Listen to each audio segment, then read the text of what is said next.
Hi, I'm Tim. Welcome to our channel and thanks for logging on. If you enjoy these videos, do me a favor and subscribe to our YouTube channel right here at Watchbox Reviews. I would really appreciate it and I promise to update daily. If you love this watch, you can see it and you can purchase it on our website, thewatchbox.com.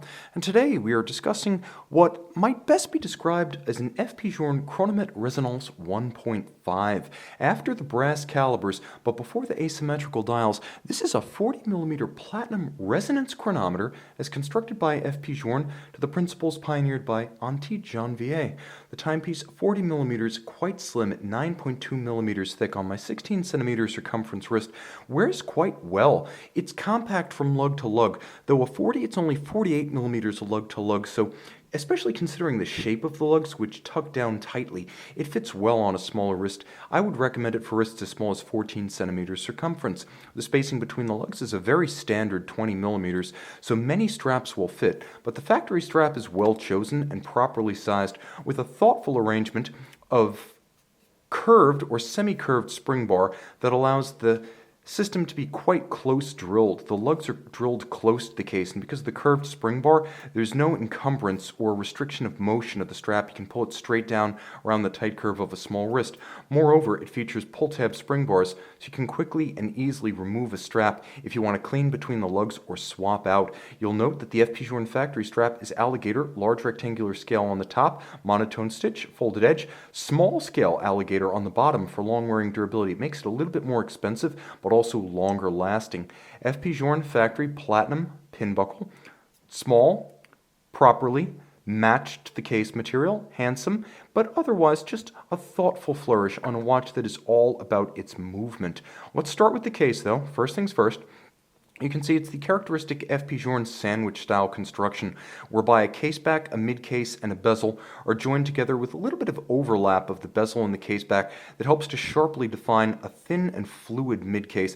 You can see the curvature of the lugs. It has a little bit of tumble home towards the side from the center outward, as well as a curvature down and around its end. The crown, actually, I should mention the two crowns featuring the outer knurling and the double dimple signature of FP Journe. The crown that is at the head of the watch, it is a bullhead, is used for setting both of the time zones. They are independently adjustable, so you have two time zones in 12-hour format. It's also used for winding both of the barrels. Two mainspring barrels, one crown used to wind both of them with roughly a 40-hour power reserve plus or minus 2 hours. The dial side is white gold, and as you can see, it features separate polished, high-polished bezels fixed by bolts. The dial side bolts, a signature of FP Journe since the original tourbillon remontoir, initially lambasted, eventually copied almost universally, and well praised as an influential and innovative evolution in wristwatch style. Journe, known mostly as a movement designer and engineer, but significantly he designs the dials of his watches before he designs anything else, because he says if it doesn't look cool, if it doesn't look beautiful, why bother? And therefore flourishes like those bolts, influential and significant. He invented it and he made it, and that's particularly true with the resonance chronometer. The third watch FP Journe ever made, his third pocket watch, was an attempt at a resonance chronometer. It didn't work, but the bug stayed in his mind, and over time he perfected the design to work with a wristwatch format. The very first resonance watches used a brass caliber. They were different in material from this 18-karat solid gold bridge and plate combination, as well as in architecture. Originally there were twin ratchet wheels above the barrels.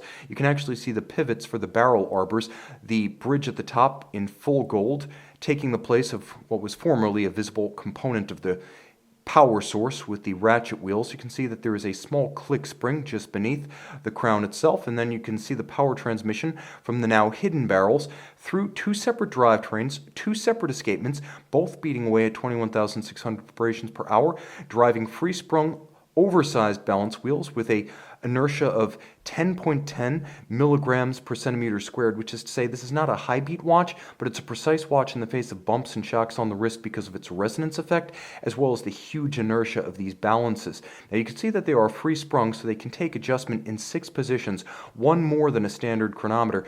There's a rack and pinion system at the center with a black polished cap and a black polished half bridge, and you can see that golden pinion screw. You turn it and you actually move this half bridge in and out, finding the perfect spacing that allows the resonance effect to take effect. What is it?